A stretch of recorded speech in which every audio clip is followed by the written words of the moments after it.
Hello everyone, welcome to the lecture 5th of International Politics series, and today we are going to cover topic neorealism, which is a variant of realism.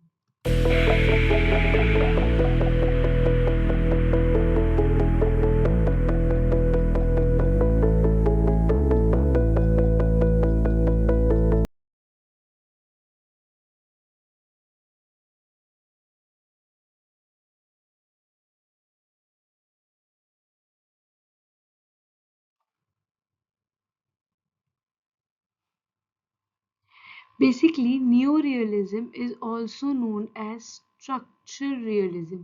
Neorealism को हम structural realism भी कहते हैं. So if a question asks as saying structural realism, don't get confused. It's the same thing.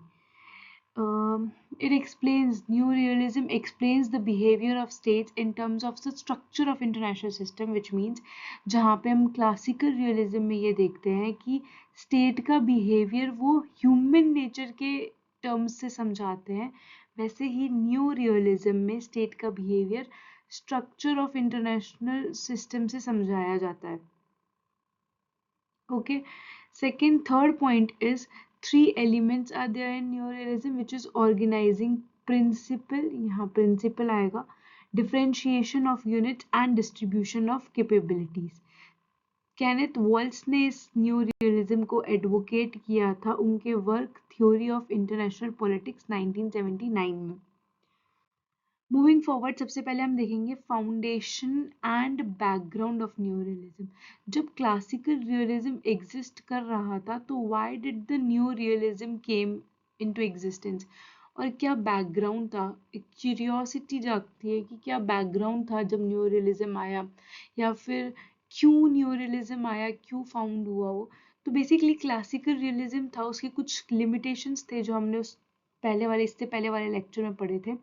Classical realism जो है prominent work रहा है थ्यूसिडाइड्स, hopes और हेंस जे मॉर्गेनथो का, जिसमें हमने देखा था हेंस जे मॉर्गेनथो ने 6 प्रिंसिपल दिए थे पॉलिटिकल रियलिज्म के. Grounded in idea that human nature drive states to seek power of security. वो ये बोलते हैं कि ह्यूमन नेचर स्टेट को ड्राइव करते हैं to seek power and security. क्या मानते थे कि ह्यूमन नेचर बाय नेचर क्या होता है, पावर सीकिंग होता है या सिक्योरिटी सीकिंग होता है. तो वैसे उसी की वजह से वो स्टेट्स को भी ड्राइव करता है to seek power and security. इसको बहुत क्रिटिसाइज किया गया था क्योंकि ये बहुत ज़्यादा ह्यूमन नेचर पे फोकस करता है, बाकी एलिमेंट्स को इग्नोर करता है. न्यू रियलिज्म इन लिमिटेशंस को देखकर इन गैप को फुलफिल करने के लिए केनेथ वॉल्स जो है एडवोकेट करते हैं न्यू रियलिज्म को उनके work theory of international politics में. ओके, वो चाहते थे कि एक साइंटिफिक और सिस्टमैटिक अप्रोच डेवलप हो, इसीलिए उन्होंने न्यू रियलिज्म का कॉन्सेप्ट दिया. उसमें वो बोलते हैं कि state must act to secure their survival. State को वैसे ही एक्ट करना चाहिए जिससे उनकी सर्वाइवल सिक्योर हो सके. नाउ कुछ कोर प्रिंसिपल्स और एलिमेंट्स होते हैं जो हमने इंट्रोडक्शन वाले पेज पे देखा था, दैट 3 इन एलिमेंट्स होते हैं न्यू रियलिज्म के: anarchy, differentiation of units and third one is distribution of capabilities. सबसे पहले हम एनार्की पे फोकस करेंगे. एनार्की एज हम सबको पता है इसका मतलब क्या होता है. एनार्की मतलब there is no central authority to govern in world politics. Okay, तो ये ऑर्गेनाइजिंग प्रिंसिपल भी कहलाता है. एनार्की जो है ऑर्गेनाइजिंग प्रिंसिपल भी कहलाता है, और न्यू रियलिज्म का हार्ट है एनार्की. न्यू रियलिज्म का हार्ट है anarchy. Soul of new realism is anarchy. इसी कुछ की इम्प्लीकेशंस है जो हमने देखे कि कोई भी वर्ल्ड गवर्नमेंट नहीं होती है जो वॉर प्रिवेंट करेगी या डिस्प्यूट्स को सॉल्व करेगी. स्टेट्स को अपनी ही कैपेबिलिटीज पे रिलाय करना होता है अगर उसे सरवाइव करना है तो.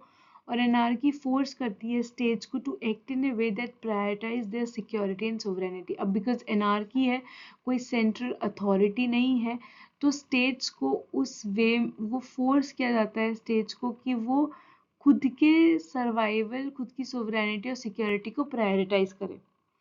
Now the second point is differentiation of units. Differentiation of units मतलब that न्यू रियलिज्म ये मानती है कि हर स्टेट में डिफरेंट पॉलिटिकल सिस्टम होता है, हर स्टेट की आइडियोलॉजीज अलग होती है, हर स्टेट के कल्चर अलग होते हैं, बट जो फंक्शन है स्टेट का इंटरनेशनल सिस्टम में, दैट्स व्हाट मैटर्स।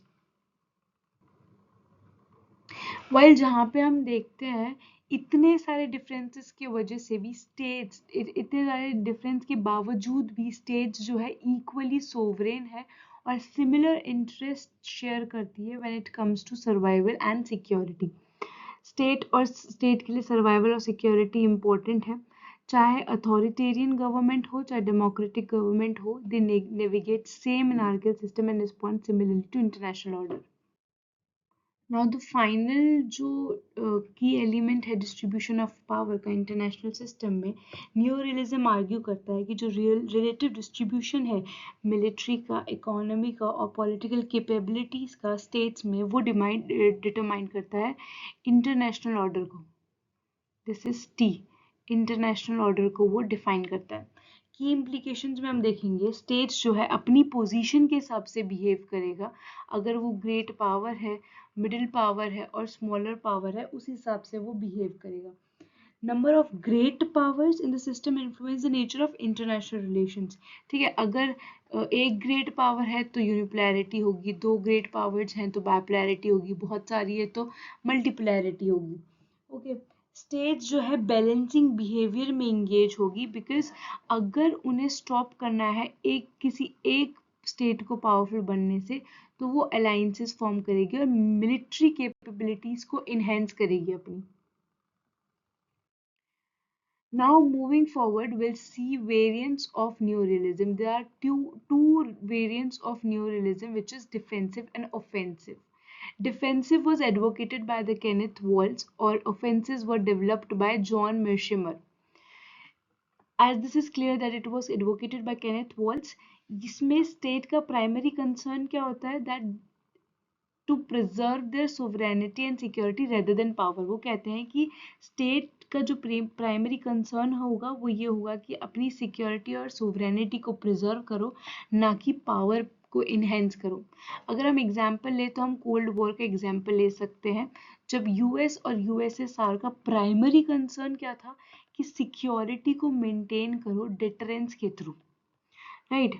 और ऑफेंसिव में हम देखते हैं कि स्टेट का प्राइमरी कंसर्न होता है कि to power pursue, which is anarchy में बहुत इंपॉर्टेंट होता है।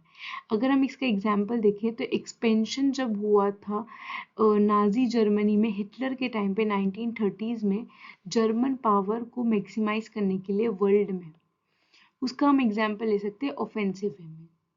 वापस समझाऊं तो डिफेंसिव में जहाँ पे स्टेट का प्राइमरी कंसर्न होता है सोवरेनिटी सिक्योरिटी को प्रिजर्व करना, ना कि पावर को इनहेंस करना, वहाँ पे ऑफेंसिव का स्टेट प्राइमरी कंसर्न होता है कि पावर परस्यू करना।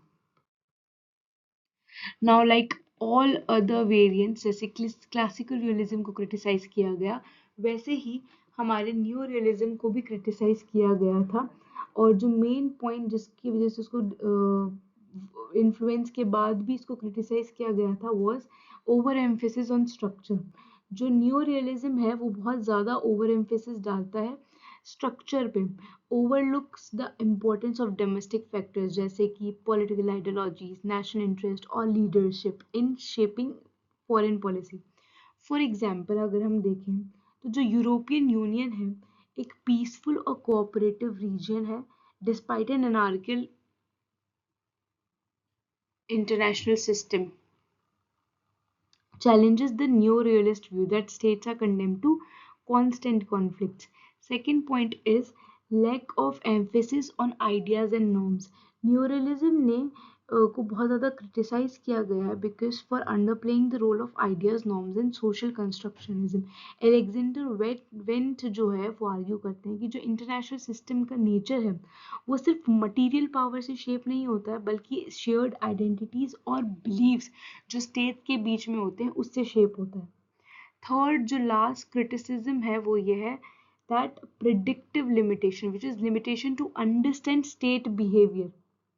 न्यू रियलिज्म जो है डिटर्मिनिस्टिक आउटलुक है जो ऑफन क्रिटिसाइज किया जाता है because of its too rigid thing.